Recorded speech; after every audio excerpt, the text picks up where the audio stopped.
Kita ngomong sejarah ya. Ya, kita bicara soal sejarah. Bismillahirrahmanirrahim. Saya mau ngasih kesimpulan terhadap apa yang sudah kita sampaikan. Saya yakin, hakul yakin, ainul yakin bahwa jamaah Masjid Bintaro ini adalah pengikut setia kuliah subuh. Jadi gak bakal bingung kalau saya mengatakan Islam di masa Ibrahim alaihissalam. Gak bakal bingung kan? Enggak ya? Enggak ya? Islam di masa Nabi Musa alaihissalam gak bakal bingung kan? Enggak ya? Allah turunkan Taurat untuk umat Islam, betul?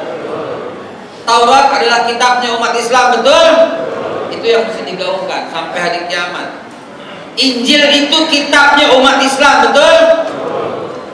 Yang hidup pada zaman Nabi Isa. Taurat itu kitabnya umat Islam, betul? Yang hidup pada zaman Nabi Musa. Zabur pun kitabnya umat Islam, betul? Yang hidup pada masa Nabi Daud dan seterusnya. Ini sudah kita tidak bahas lagi.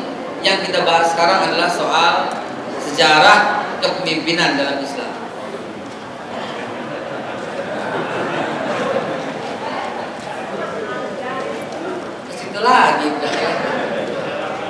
Kesitu lagi. Baik, jamaah sekalian berkat Allah, singkat saja ya. Kali ini agak singkat ya, insyaallah jam 5 lewat lah kita selesai ya, jam 5 lewat ya. 5.30 ya, 5.30 ya, karena waktu suruh ya. Jamaah sekalian, mari kita lihat kepemimpinan di masa Nabi Ibrahim. Apa yang membuat Nabi Ibrahim alaihissalam tidak cocok sama Namrud? Kenapa Nabi Ibrahim tidak rela dipimpin oleh Namrud? Tadi kita bahas sejarah ini. Ini orang Tanah Abang mau kemana sih? Jadi kalau pakai laptop di belakang aja. Masya Allah. Udah di tengah. Orang kebun kacang, orang bongkaran. Oh bukan nih, agak jauhan sana ya.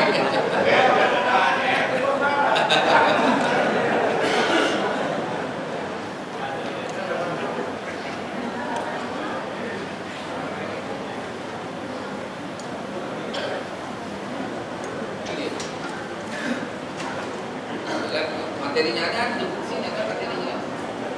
Materi saya pentingkan materinya. Falas ya. Jamaah sekalian, mari kita bahas sedikit ya kesimpulan dari beberapa hal yang sudah saya sampaikan. Walaupun kita bertemu di 1 bulan 1 kali, insya Allah 1 bulan yang lalu teman sahabat-sahabat masih mengingatnya. Mari kita teliti lagi. Kapan Namrud membakar Ibrahim alaihissalam dan mengapa dibakar? Coba, saya nggak mau membahas Al-Maidah 51 kali ini. Walaupun sekarang sudah bergeser ke 52. Kan Al-Maidah 51, Allah Subhanahu wa taala melarang kita mengambil Yahudi dan Nasrani sebagai sebagai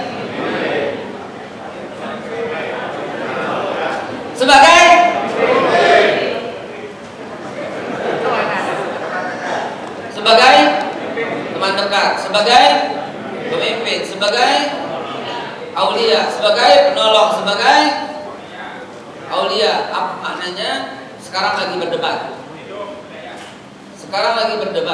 Sebagian orang mengatakan tidak boleh mengambil sebagai teman setia. Edisi Departemen Agama cetakan 1971.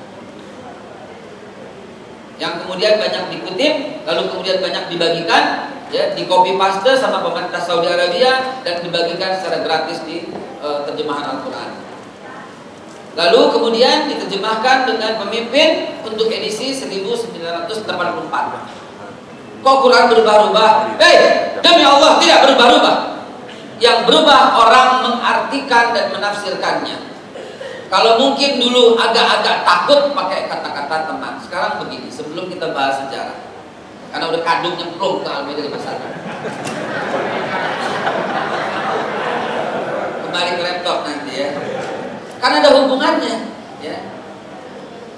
Bapak Ibu sekalian, coba jawab pertanyaan saya, apakah boleh kita memukul orang tua? Oke, kalau umpamanya sebagian orang mengatakan itu terjemahnya sebenarnya teman setia. Oke, walaupun kita tidak berdebat di sisi bahasa. Kalau Allah mau bilang teman, kenapa mesti pakai aulia? Bilang aja ashab. Betul? Emang Allah kekurangan bahasa apa? Apalagi diterjemahkan dengan kata-kata melotot, marah sama ulama. Tidak boleh menerjemahkan Al-Quran. Yang di ILC nggak tahu ya. Tidak boleh menerjemahkan Al-Quran kecuali Allah sendiri dan Rasulnya. Bukan ulama, bukan kiai, bukan MUI yang berhak menerjemahkan Al-Quran.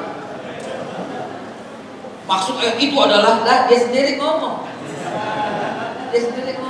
Siang. Jamaah sekalian, sekarang gimana kalau umpamanya saya berkata, baiklah kalau itu diterjemahkan teman setia, jadi itu kita terjemahkan teman setia, ya boleh, silahkan. Sekarang saya mau bertanya, apakah boleh kita memukul orang tua? Mana ayatnya? Kita gebukin orang tua boleh tidak? Mana ayatnya? Kalau bilang nggak boleh?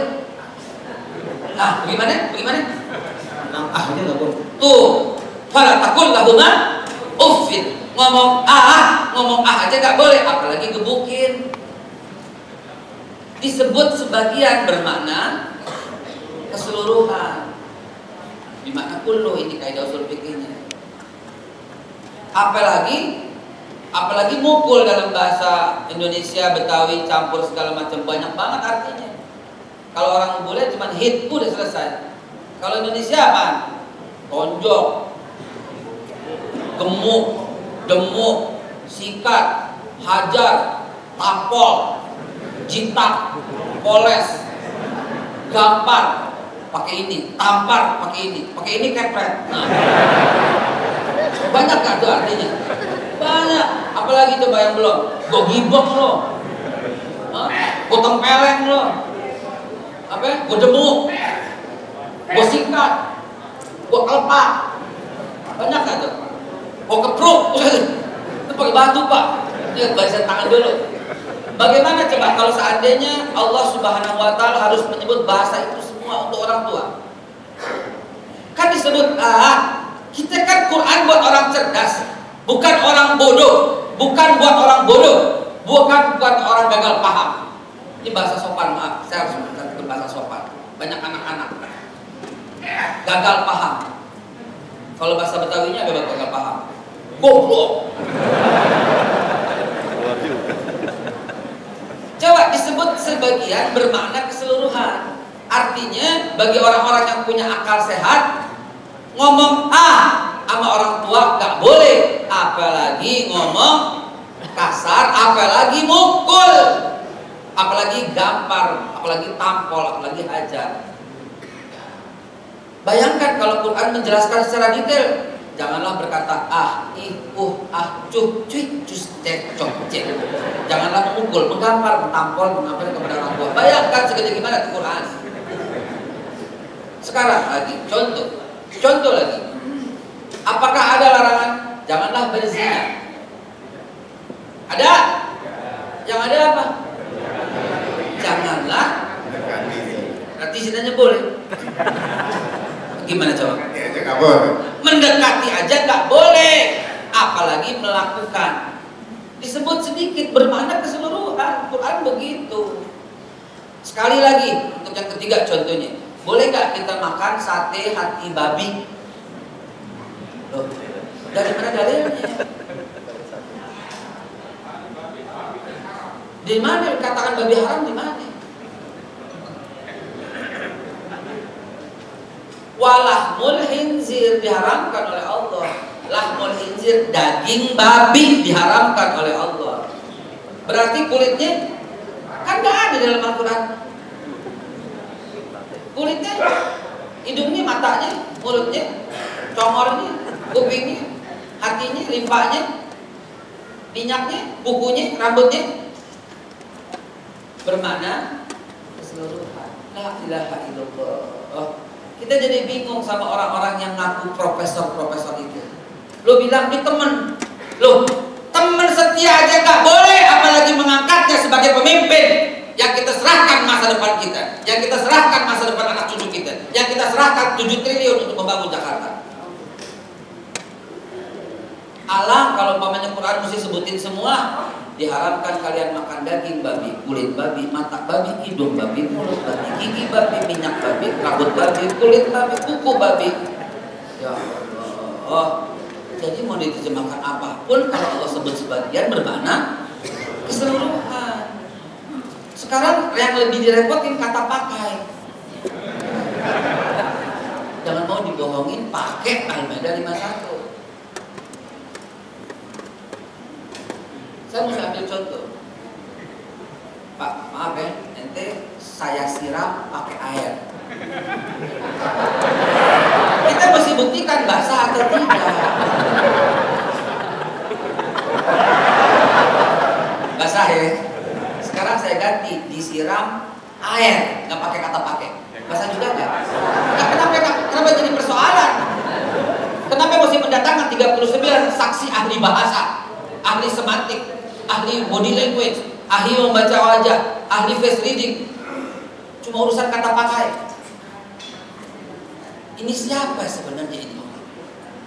Dia belum tahu Ibrahim, Musa, Isa. Dia belum tahu Nabi Daud, Sulaiman. Yang sebentar lagi ini masih pengangkat doang. Anda nggak mau mengarah ke situ sebenarnya. Ente yang paksa-paksa sih. Urusan kata pakai. Coba aja, Pak Imam disiram air, basah nggak?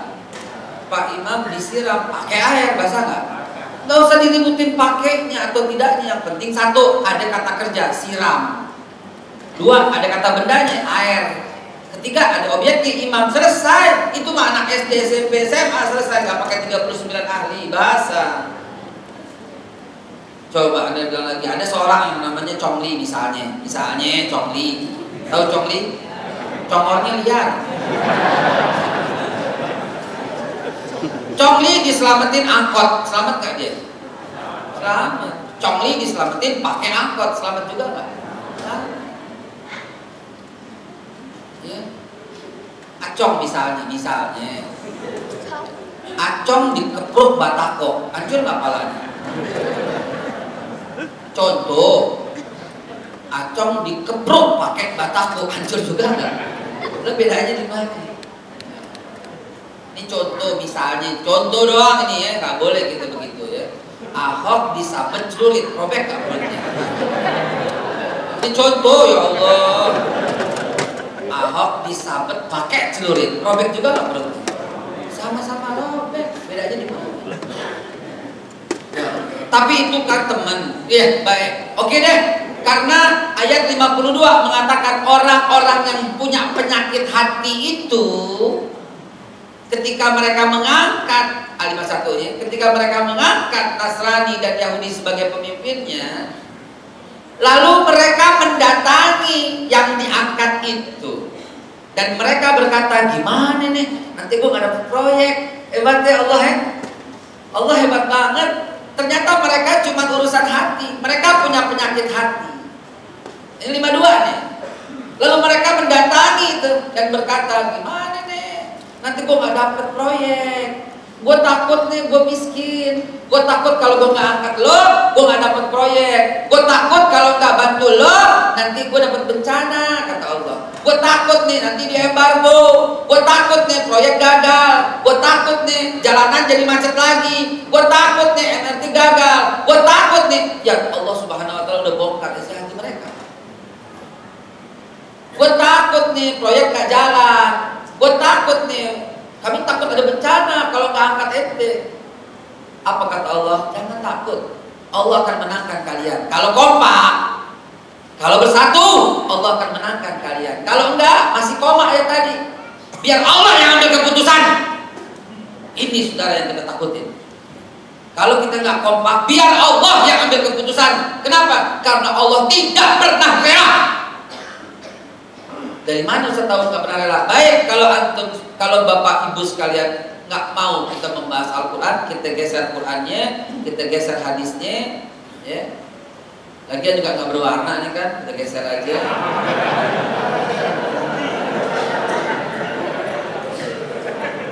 Maksudnya geser airnya, biar datang yang kopi masa. Saudaraku sekalian, mari kita lihat kepemimpinan pada masa Nabi Allah Ibrahim alaihissalam. Mengapa? Atau gini, Namrud kapan dia menyerang Ibrahim? Kapan Namrud menyerang Ibrahim? Apakah sejak muda? Tidak. Sejak kapan Namrud menyerang Ibrahim? Ketika Ibrahim menyampaikan ayat-ayat Allah. Dan mohon maaf, saya harus katakan dari sisi sejarah, Nabi Allah Ibrahim tidak punya andil dalam perkembangan kota Ur dan Babilonia. Kota Ur dan Babilonia adalah masa pemerintahan zaman Mesopotamia yang kafir. Dialah yang bangun jalan, dialah yang membuat bangunan tinggi. Semuanya Raja Namrud dan kawan-kawannya Mesopotamia. Nabi Ibrahim tidak punya andil pada masa itu. Dan Nabi Ibrahim dibakar oleh Namrud. Kenapa? Karena menyampaikan ayat-ayat Allah. Ibrahim tidak rela Namrud sebagai pemimpin, karena berbeda. Baik, selesai masa Ibrahim. Ya, satu Nabi kita saya ceritain 2 menit saja, karena 4:59. Lewat masa Ibrahim alaihissalam, Nabi Ibrahim harus pergi ke kota Mekah. Nabi Ibrahim kemudian kembali ke kota Yerusalem. Di sana dia meninggalkan anak-anaknya. Lalu Nabi Ibrahim mempercayakan kepada siapa amanah ini? Kepada Kedar? Kepada Yeros? Kepada Yarobeam? Nabi Ibrahim mempercayakan amanah Yerusalem kepada Ishak alaihissalatu wassalam, bukan kepada yang lain. Jadi Ibrahim mengambil wali, mengambil pelindung, teman setia yang dipercaya adalah Ishak alaihissalam, dan mengambil wali pemimpin untuk kota Mekah adalah Ismail alaihissalam. Lewat masa Ibrahim wafat. Ketika itu Yakub umur 14 tahun, lalu kemudian Ishak punya anak Yakub. Dan Ibrahim dan Ishak punya anak juga banyak. Ada yang namanya Esau, ada yang namanya Abdas, ada yang namanya Ishak alaihissalatu wassalam. Kepada Yakub, kepada siapa Ishak mempercayakan tongkat estafet kepemimpinan berikutnya? Kepada siapa? Yakub. Kenapa tidak dengan yang lain? Ishak alaihissalatu wassalam memberikan kepercayaan kepada Yakub alaihissalatu wassalam. Yakub punya anak banyak, ada 12. Ada yang namanya Ruben, Simon, Levi, Yuda, Isakar, Zebulun, Gad, Aher, dan Naftali, Yusuf, Benyamin. Banyak anak-anaknya Yakub alaihissalatu wassalam. Lantas ketika Yakub mau wafat, kepada siapa tongkat estafet kepemimpinan Yakub serahkan? Yusuf. Tidak kepada Ruben yang pernah berusaha memperkosa ibu tirinya. Ruben pernah mencoba memperkosa Zilfah dan Bilhah. Karena Yakub punya istri pertama namanya Leah, lalu nikah dengan Bilhah, lalu Zilfah, lalu Rachel. Yang Rachel itu punya anak dari Rachel, lahir Benyamin dan Yusuf. Ya. Yusuf dan Benyamin. Benyamin paling bontot. Ida Royani tidak ada. Terakhir Benyamin. Benyamin Su'eb. Saudaraku, Nabi Allah Yakub mempercayakan kepada Yusuf, bukan kepada yang lain. Kepada Simon yang akan menguasai harta, tidak. Kepada Levi yang akan menguasai tanah-tanah di Israel, Yerusalem, tidak juga. Kepada Yahuda yang paling membangkang, yang keturunannya nanti menciptakan agama Yahudi, tidak juga. Singkat cerita, pada masa itu Levi punya anak Amar, Amar punya anak Kahit, Kahit punya anak Imran, Imran punya anak Musa alaihissalam. Nah, ketika Musa punya pemimpin yang namanya Fir'aun, apakah Musa rela dipimpin Fir'aun? Dan apakah Fir'aun sayang banget sama Musa? Iya. Fir'aun cinta sama Musa alaihissalam. Kan Quran menceritakan sampai di pangku-pangku, betul? Karena anak angkatnya, betul? Tapi kok tiba-tiba Musa menjadi musuh? Kenapa menjadi musuh? Mengapa menjadi musuh? Karena karena Fir'aun menyampaikan ini Rabbukumul A'la, aku di Tuhan. Itu Fir'aun menyampaikan itu. Tapi Musa tidak suka dengan cara begitu. Musa ingkar kepada Fir'aun dengan Musa mengatakan ayat Allah, la ilaha illallah. Langsung Musa dikejar. Yang dicintai jadi dikejar. Bu, Pak, kalau Musa kepengen aman, ya udah, ntar kan gue yang gantiin, betul? Nanti aja itu dakwahnya, betul? Aman nggak dia? Aman. Apakah dia lakukan? Tidak. Dan apa andilnya Nabi Musa dalam pembangunan kota Mesir? Nggak ada. Malah kabur ke Kanaan, malah kabur ke Yordan kalau sekarang, malah kabur kemana-mana, ke Jericho. Dan kembali ke rakyat Mesir kemudian sudah menjadi seorang nabi karena mendapat wahyu dari Allah Subhanahu wa taala. Ini anak angkat yang kembali pulang dan dia tidak punya rumah sampai surat Yunus ayat yang ke-84, 85, 86, 87, ambil dia rumah kata Allah dan jadikan rumah itu buat sholat katanya. Saudaraku, kenapa Fir'aun menyerang Musa? Jawabannya sama. Kenapa Namrud menyerang Ibrahim? Karena Nabi Musa menyampaikan ayat-ayat Allah dan akhirnya berhadapan. Kalau Musa mau aman kan bisa, Pak. Betul? Bisa tidak? Bisa tidak? Gampang. Ya udah, ikut aja dulu. Ntar kan jadi ini gue. Kenapa? Karena Fir'aun cinta kepada Musa dan Musa akan menjadi pemegang tahta setelah Fir'aun. Tapi nggak benar cara-cara seperti itu. Saudara, siapa yang bangun jalan? Fir'aun. Siapa yang bangun piramid? Siapa yang bangun Sphinx? Siapa yang melebarkan sungai Nil?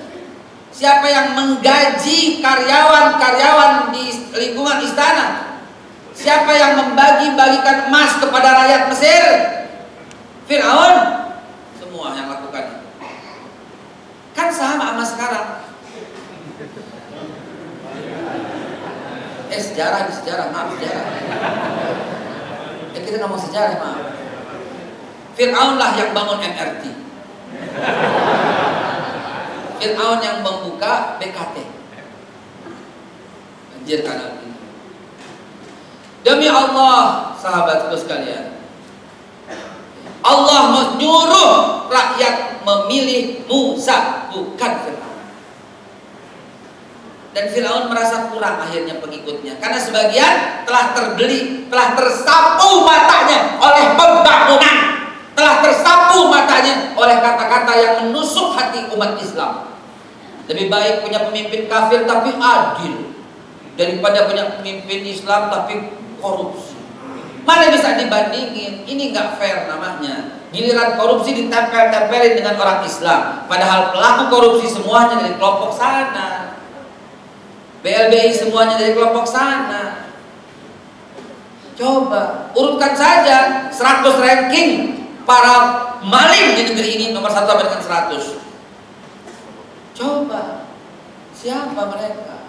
Kenapa pakai bahasa yang menjijikkan itu? Harusnya kalau mau perbandingan sama dong.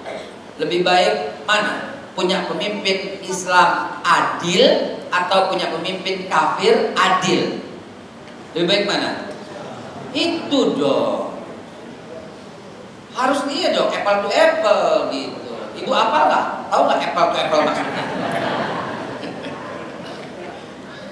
Ya, nggak bisa dong dengan cara perbandingan begitu. Itu sama dengan cara kita membandingkan dua hal yang berbeda. Ente udah jawab deh Pak, ente lebih enak mana coba? Lebih enak mana makan somai atau pergi ke Bandung? Bisa nggak dibandingin? Nggak bisa. Kalau mau pergi juga, mau pergi ke Bandung apa ke Puncak. Mau makan juga, mau makan somai atau makan pangsit. Minum juga, mau air putih apa kopi, itu bisa dibandingin.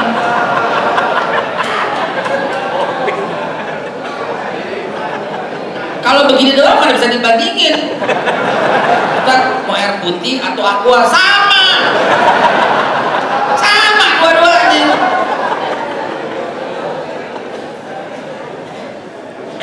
Ini panitia nggak ngerti juga. Udah disindir 3 kali panitia, masya Allah. Nggak apa-apa, lanjut. Belum mendidih benar ya Allah, baik banget artinya. Prasangka baik, mulu belum mendidih ya. Dari jam berapa? Setengah jam belum mendidih, masya Allah. Baik jemaah sekalian, kalau mau banding-bandingin harus sama, nggak bisa dong. Kenapa yang jelek-jelek nempel semua? Nggak bisa. Ibu, bandingkan coba ini. Ibu mau punya anak berhijab tapi mulutnya kasar dan kurang ajar, atau mau punya anak kalau keluar pasti pakai tank top sama you can see sama tank top tapi halus dan hormat? Ayo, mau pilih deh, bisa nggak? Nggak bisa dong. Harusnya bandingin sama-sama. Mau pakai hijab kata-katanya kasar atau pakai hijab kata-katanya sopan, itu bisa dibandingkan. Mau pakai you can see tapi kata-katanya kasar, atau pakai you can, oh jangan deh, you can see bapak-bapak mau semua soalnya agak. Nggak bikin contoh itu. Nggak usah jadi contoh yang begitu, nggak usah jadi sampel yang begitu. Saudaraku sekalian dimuliakan Allah, kita jadi terkina-bobokkan dengan kalimat tuh pembangunan, tuh ini lebih baik ini. La ilaha illallah. Hei, ini urusan akidah, tidak ada hubungannya dengan urusan yang lain. Lihat sejarah dong, kembali ke sejarah. Oke, kita nggak pakai ayat, tapi siapa yang disuruh pilih? Musa alaihissalam. Walaupun Musa miskin, lewat masa Musa alaihissalam, Musa kemudian harus pergi meninggalkan kaumnya. Siapa yang ditunjuk oleh Musa menggantikannya selama dia pergi? Harun, bukan Samiri, bukan Farwa. Subhanallah. Lewat masa Musa, lewat masa Harun, masa Talut, ketika Musa wafat, Allah mengangkat Talut sebagai raja. Talut punya anak banyak. Ada yang namanya Michal, ada yang namanya Yonatan, ada yang namanya Richard, ada yang namanya Georgia. Tapi kenapa justru Talut tidak mengangkat anaknya sendiri, tapi Talut menunjuk kelanjutan kepemimpinan adalah Daud alaihissalam. Kenapa? Sama-sama Islam ya. Ini saya ngomong begini karena saya udah kasih pengantar dari bulan-bulan lalu. Nabi Daud menyampaikan ajaran Islam, ya. Nabi Sulaiman menyampaikan ajaran Islam, jadi nyambung. Ya. Ratu Bilqis datang itu, Ratu Bilqis datang dipanggil sama Nabi Sulaiman. Apa kata Ratu Bilqis? Aslamtu ma'a Sulaiman, aku sudah Islam, aku diislamkan. Jadi masuk Islam dulu Ratu Bilqis. Ya, surat An-Naml 75. Jamaah sekalian dimuliakan Allah. Setelah Daud wafat, Daud juga menunjuk Sulaiman. Lewat masa Sulaiman, masa Zakaria. Zakaria wafat tuh. Ketika Zakaria dikejar oleh tentara Herod, lalu digergaji. Sebelum wafat, Zakaria melanjutkan estafet kepada siapa? Yahya alaihissalam. Yahya melanjutkan kepada siapa? Isa alaihissalatu wassalam. Karena berjumpa, Yahya umur 30, Isa umur 6 tahun. Dan memandikan Isa di sungai. Dan itulah yang menjadi pembaptisan. Maka Yahya dipanggil John si pembaptis. Saudaraku sekalian, Nabi Isa alaihissalam punya banyak kaum, punya banyak pengikut. Tapi ketika Raja Herod, Yudas itu memajukan, membuat perayaan, membuat celebrate, membuat jalan, membuat pembangunan bagi kota Yerusalem, Nabi Isa ditinggalkan. Ya Allah, kenapa sama persis dengan keadaan ini? Kita terpukau dengan orang-orang yang sok berusaha pura-pura membangun, tapi Allah sudah bongkar hati mereka. Innal ladzina kafaru yunfikuna amwalahum, mereka tuh menginfakkan harta mereka. Mereka tuh membangun semuanya liyasuddu an sabilillah, untuk menghalang-halangi kamu dari jalan Allah. Kenapa masih kita ragu dengan sejarah-sejarah ini? Kenapa masih kita ragu dengan Al-Quran dan berkelit? Karena takut nggak dapat bagian, takut nggak membangun, takut nggak begini. Hei, lebih baik kita banjir air daripada banjir maksiat.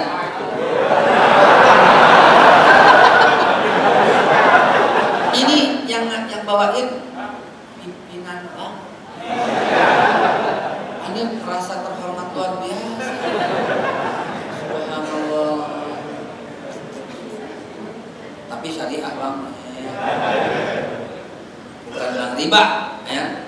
Saudaraku sekalian, mari kita lanjutkan. Tinggal 15 menit lagi, 17 menit lagi. Saudaraku coba kita perhatikan. Nabi Isa itu banyak orang-orangnya, tapi akhirnya terpukau. Karena itu Nabi Isa berkata, sebagaimana Musa berkata.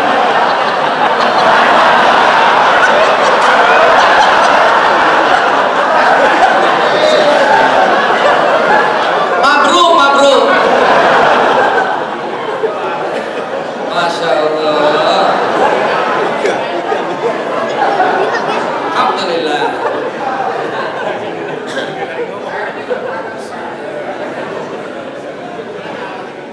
Alhamdulillah. Tapi kalau perut kosong bisa mah ya.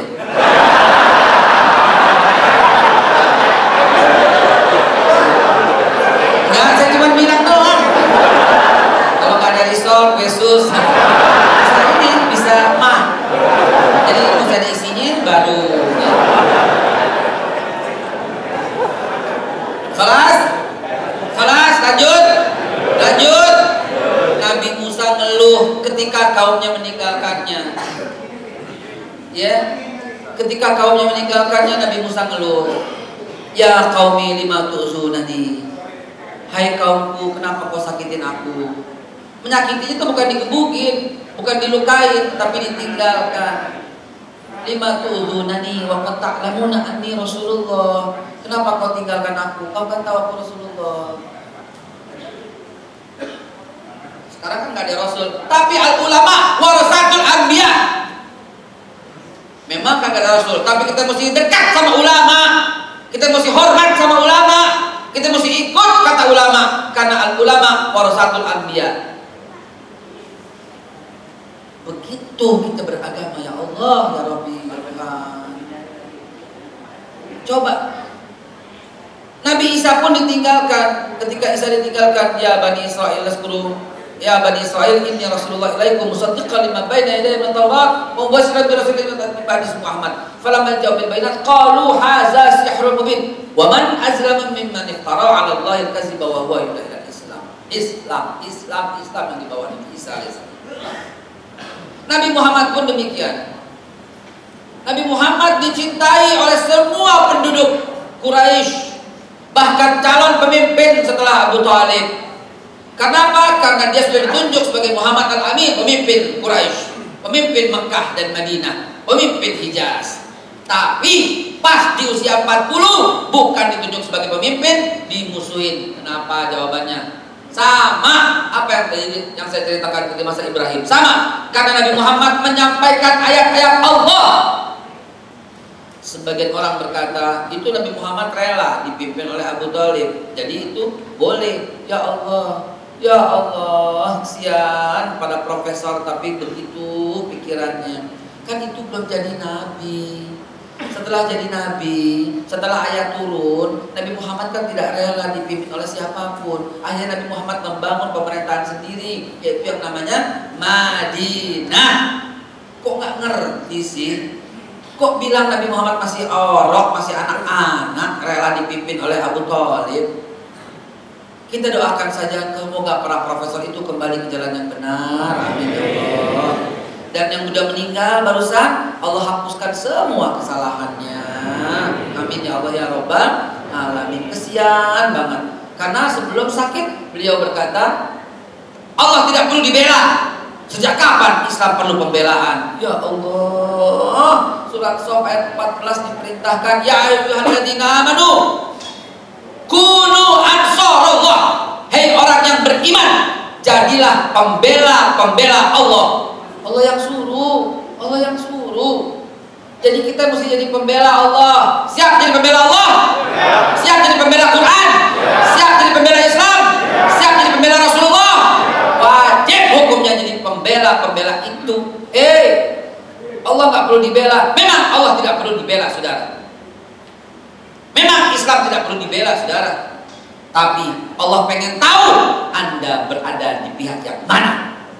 Hanya ada dua untuk urusan Al-Quran: pembela Quran atau pencela Quran. Saya netral. Hei, yang netral tolong dengerin. Di akhirat tidak ada apapun kecuali surga dan neraka. Lo mau netral di mana?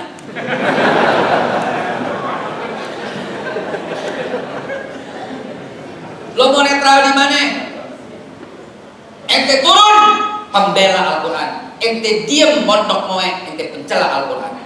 Ente setuju dengan orang yang mencela Al-Quran. Tidak ada urusan netral dalam Al-Quran. Islam kan melarang demo, Ustaz. Ya. Pak, saya sejarawan, saya bukan Ustaz, saya historian yang mengkhususkan diri kepada sejarah. Sehingga kalau Bapak Ibu berkata hadis riwayat Bukhari Muslim, saya ngomongnya beda. Nabi Muhammad bersabda pada tahun 616. Pada tahun 616, ketika turun ayat fasdak bima tu'mar fa'al jahilin, harus terang-terangan dakwah, Nabi demo. Nabi membuat 2 barisan, dipimpin Nabi sendiri paling depan. Barisan pertama dipimpin oleh Hamzah bin Abdul Muthalib, barisan kedua dipimpin oleh Ali bin Abi Thalib. Mereka demo, mereka keliling pasar, mereka keliling Quraisy, mereka kelilingi Ka'bah. Nabi demo tahun 616. Dan apa yang dilafazkan pada waktu demo, Bapak Ibu sudah hafal. Sudah hafal lafaz demo Nabi. Demo itu bahasa Arabnya syiar. Sudah hafal pasti. Ayo baca sama saya. Nabi berteriak-teriak, menggelegar dengan pasukannya mengelilingi kota Quraisy, ya, di sekitar bundaran HI. Oh, bundaran HI, bundaran Ka'bah. Nabi bersabda apa? La ilaha illallah wahdah, shadaqa wahdah, wa nasara abdah, wa azza jundahu wa hazaman ahzaba wahdah. La ilaha illallah wa la na'budu illa iyyah. Mukhlishina lahuddin walau karihal kafirun walau karihal musyrikun walau karihal munafikun. La ilaha illallah wallahu akbar, Allahu akbar walillahil hamd. Itu lafaz demo Nabi sallallahu alaihi wasallam. Lantas sekarang orang berkata, jangan, nggak boleh. Pak, jangan salah. Islam tahu aturan. Yang tidak boleh menurunkan pemimpin yang sah. Ente demo menurunkan Jokowi haram dalam Islam. Akidah Ahlussunnah wal Jamaah tidak membenarkan itu. Hadis Bukhari Muslim, Riyadhus Shalihin jilid 2 bab kepemimpinan halaman paling belakang 400 sekian. Itu yang kagak boleh. Kita demo menurunkan pemerintah yang sah, nggak boleh, haram. Walaupun zalim, saya bukan bilang Jokowi zalim. Ini hadis Nabi yang bertanya. Sahabat bertanya, ya, walaupun zalim ya Rasulullah. Ya, selama masih sholat, kata Nabi SAW. Karena kalau nggak sholat berarti kafir. Kalau kafir berarti nggak berhak. Terjemahin sendiri kan, dengan bawa mobil dan berpusing.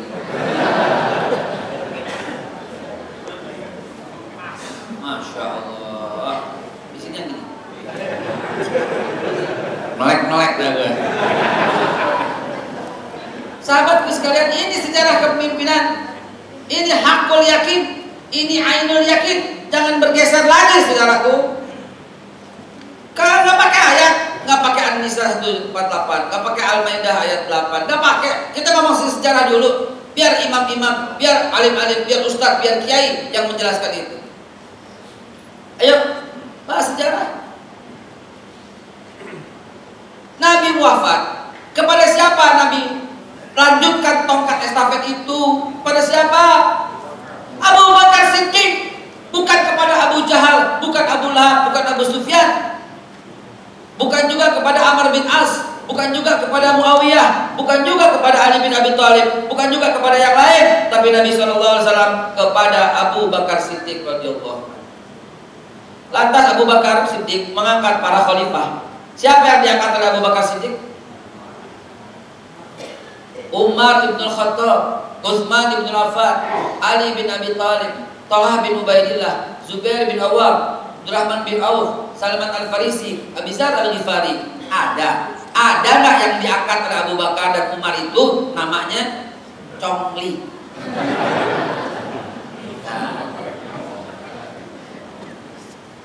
Lah, Kan saya udah contoh dari zaman Nabi Ibrahim sampai Nabi Muhammad semuanya muslim, pemimpin dalam Islam. Kalau kurang, saya ambil contoh pada masa Abu Bakar Siddiq. Kalau kurang, Umar bin Khattab. Siapa yang diangkat oleh Umar bin Khattab? Sahal bin Hanif dari gubernur Suriah, Utsman bin Hanif dari gubernur Basrah, Qais bin Sa'ad dari gubernur Mesir, Amr bin Suhab dari gubernur Kufah, Ubadah bin Abbas dari gubernur Syam, Yaman. Nggak ada tuh yang diangkat itu adalah Basuki, nggak ada perasaan. Timbul, nggak ada. Ali bin Abi Thalib, siapa yang diangkat oleh Ali? Utsman bin Affan. Siapa yang diangkat oleh Utsman bin Affan? Muawiyah bin Abi Sufyan, Nafi bin Abdul Haris, Abu Musa al-Asy'ari, Mughirah bin Syu'bah, Amr bin As, Alqamah bin Bajas, Umayyah bin Sa'id, Khalid bin Walid. Itu yang diangkat oleh Utsman bin Affan sebagai gubernur. Saudara, apa yang terjadi sekarang? Siapa yang kita ikutin? Nabi Ibrahim tidak, Nuh tidak, Ismail tidak, Ishak tidak, Yakub tidak, Yusuf tidak, Daud tidak, Sulaiman tidak, Musa tidak, Isa tidak, Muhammad SAW tidak, Abu Bakar tidak, Umar tidak, Utsman tidak, Ali tidak. Oke, kita singkirkan masa kenabian, kita singkirkan masa Khilafah Rasyidah, kita masuk masa Bani Umayyah. Siapa gubernur-gubernur pada masa Bani Umayyah? Gak ada satupun Pak yang namanya Fransiskus, Xaverius, Dimitrius, gak ada. Misterius, gak ada. Yang diangkat tinggal 6 menit, Masya Allah. Yang diangkat oleh masa Bani Abbasiyah, gak ada juga Pak, ya Allah. Marwan ibn Hakam, itu yang diangkat. Abdul Malik ibn Marwan, Umar bin Abdul Aziz, Salahuddin Al-Ayyubi, itu sampai akhir masa keislaman di tahun 1924, yaitu pada masa Bani Utsmaniyah. Selesai. Coba dari masa Ibrahim nggak tanggung-tanggung Pak. Jadi masa Ibrahim 1978 sebelum Masehi Ibrahim lahir. 1891 Ishak lahir. 1878 Ismail lahir. Coba 1527 Nabi Musa lahir. Wafat 1420 sebelum Masehi. Coba lihat siapa? Talut 1050 sebelum Masehi. Talut ada? Siapa? Nabi Muhammad 632 wafat. Ada yang diangkat? Abu Bakar Siddiq 634 wafat. Ada yang diangkat? Utsman bin Affan, Umar bin Khattab 636, 10 tahun 646. Enggak. Sampai 1924. Siapa yang antum ikuti? Kalau Nabi tidak, Rasul tidak, sahabat tidak, tabi'in tidak, masa Bani Umayyah tidak, Bani Abbasiyah tidak, Bani Utsmaniyah tidak, lalu siapa yang ente pilih? Lalu siapa yang ente tunjuk? Kenapa terlalu melencengnya? Ini urusan akidah. Ini udah bukan lagi ijma, bukan lagi apapun, ini akidah. Kenapa akidah? Kan rukun Islam 5 Pak. Bu, rukun Islam ada 5. Pertama, syahadat. Kedua, salat. Ketiga, zakat. Keempat, puasa. Kelima, haji. Haji ada yang batalin nggak? Ada, berkumpul suami istri pada masa ihram, masuk ke Arafah setelah tergelincir matahari asar, masuk terbenam. Puasa ada yang batalin nggak? Ada. Apa yang batalin? Makan, minum, lagi minum kopi, musada. Kumur boleh kumur, tapi kalau kumur kuah rendang batal juga puasa. Zakat ada yang batalin nggak? Ada, kurang haulnya, kurang nisab. Sholat ada yang batalin nggak? Ya ada, kentut cepirit-pirit. Syahadat ada yang batalin nggak? Syahadat ada yang batalin nggak? Hati-hati saudara, hati-hati. Ada 10 hal yang membatalkan syahadat kita.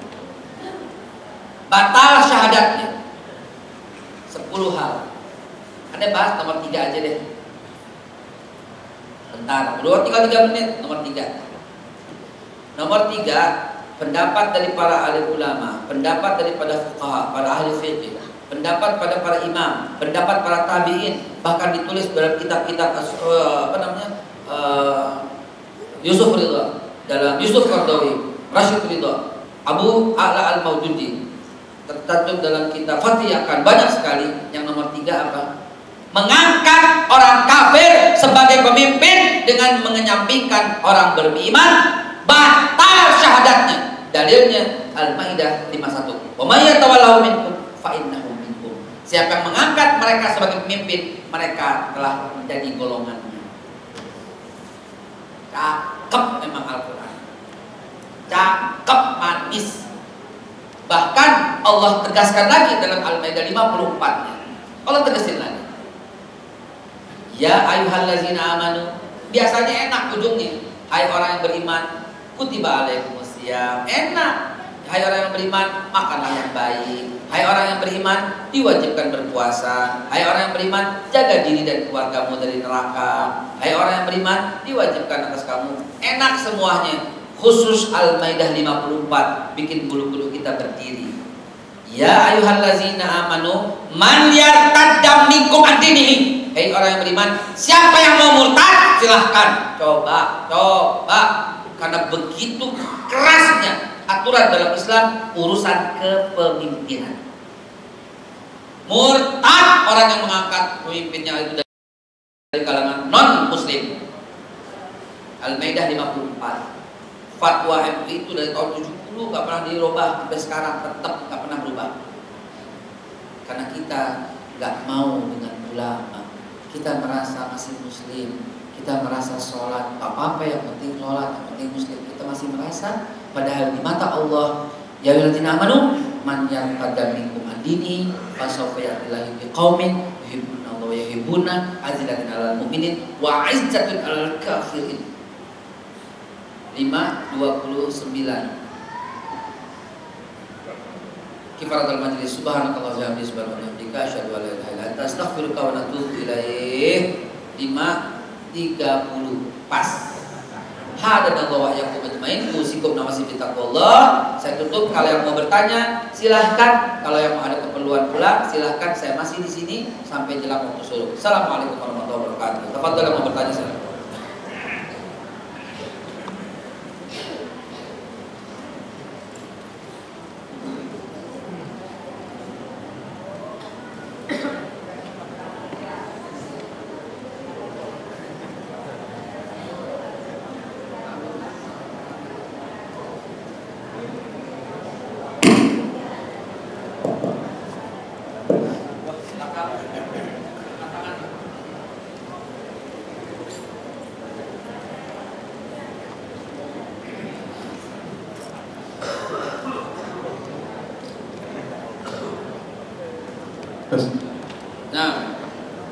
Assalamualaikum warahmatullahi wabarakatuh. Waalaikumsalam warahmatullahi wabarakatuh. Mana?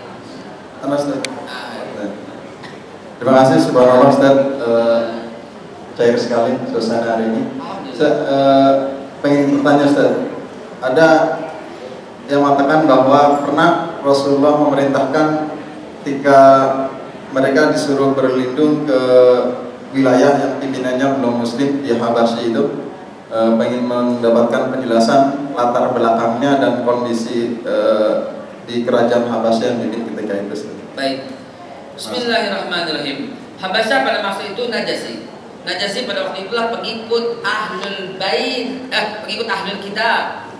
Pengikut Ahlul Kitab yang setia, yang sudah beriman kepada Nabi Isa alaihissalam. Berbeda dengan Ahlul Kitab sekarang. Ahlul Kitab sekarang itu telah menjadikan Isa itu Tuhan, dan dia bukan Ahlul Kitab. Dalilnya ente udah apa? Al-Bayyinah.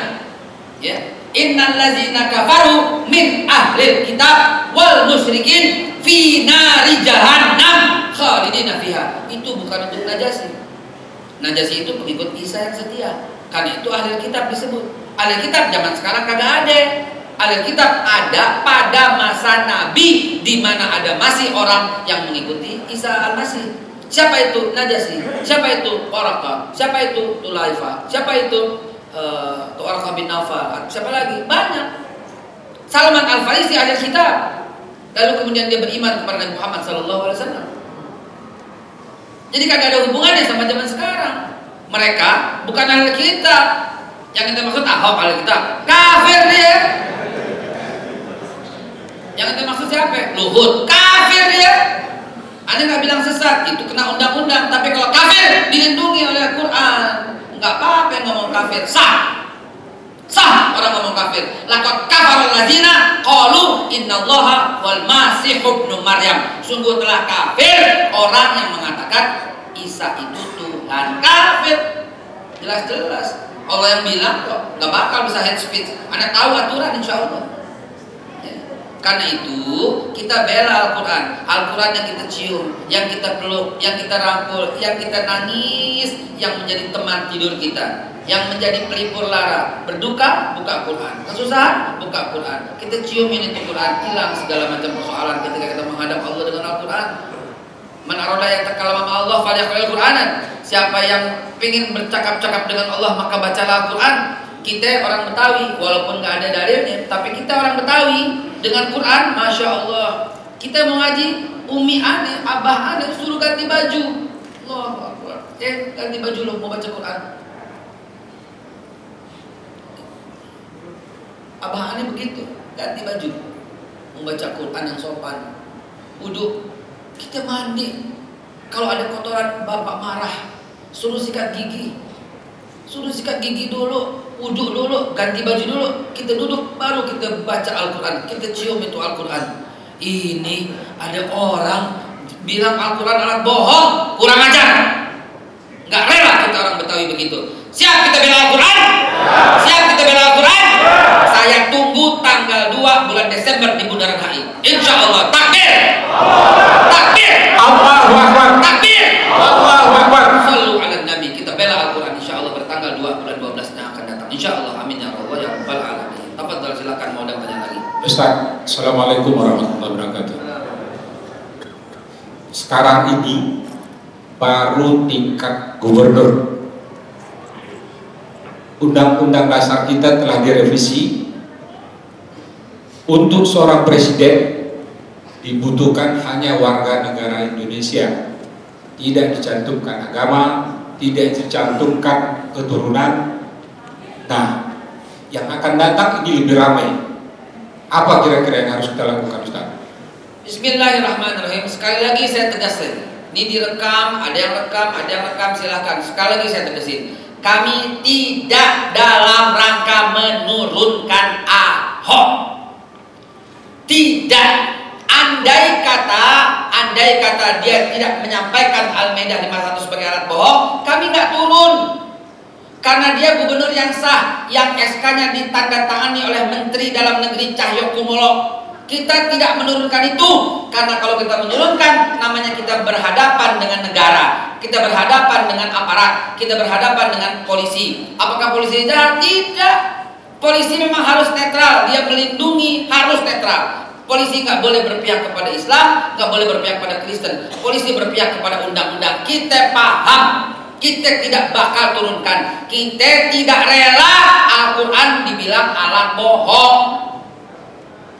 Dan kita pada waktu dia daftar kita demo, tidak. Waktu dia jadi gubernur kita turun, tidak. Kita bilang enggak. Kita tahu aturan.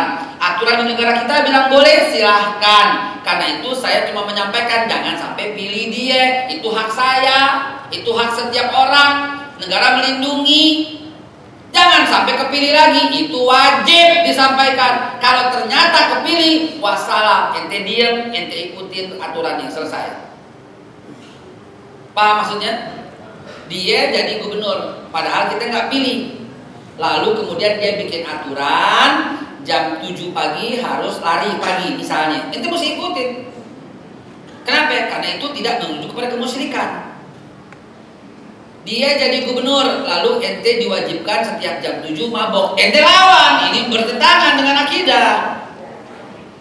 Dia bikin aturan bahwa kalau tanggalnya ganjil, mobilnya serinya mesti ganjil. Ente wajib ikutin.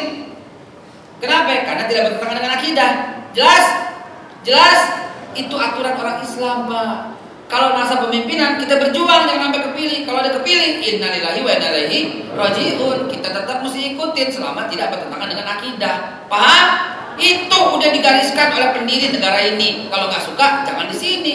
Jadi warga negara lain. Begitu aja. Kalau main bunuh-bunuh langsung bunuh, nggak salah bunuh, keluar aja jadi ke Suriah sana, ke ISIS. Jangan di sini. Kita Islam tahu aturan. Jadi begitu kurang lebih Bapak-bapak sekalian. Ya. Cuman kita menyesak dada nih, udah jelas-jelas berdasarkan penelitian, berdasarkan hitungan, berdasarkan segala macam, berdasarkan hitungan kemaritiman, Bapak Rizal Ramli mengatakan reklamasi itu enggak benar dari segala macam aspek. Diberhentiin, dilanjutin. Nyesek dada kita ketika Bapak sampai Gobel, Bapak Rahmat Gobel membuat aturan minuman keras tidak boleh ada di warung. Itu harus ada di tempat khusus yang mendapat izin khusus. Tidak boleh ada di Alfa, tidak boleh ada di Indomaret. Diberhentiin, ngalir lagi minuman keras gara-gara dia. Jalan lagi reklamasi gara-gara dia. Ya. Bapak Anies Baswedan setuju dengan penyembelihan kurban, setuju dengan doa di kelas, ya, melawan kebijakannya dia, diberhentiin. Makanya siapa nih? Kok orang yang berbeda pendapat dengan dia kok diberhentiin semua? Jangan-jangan presiden yang sebenarnya dia.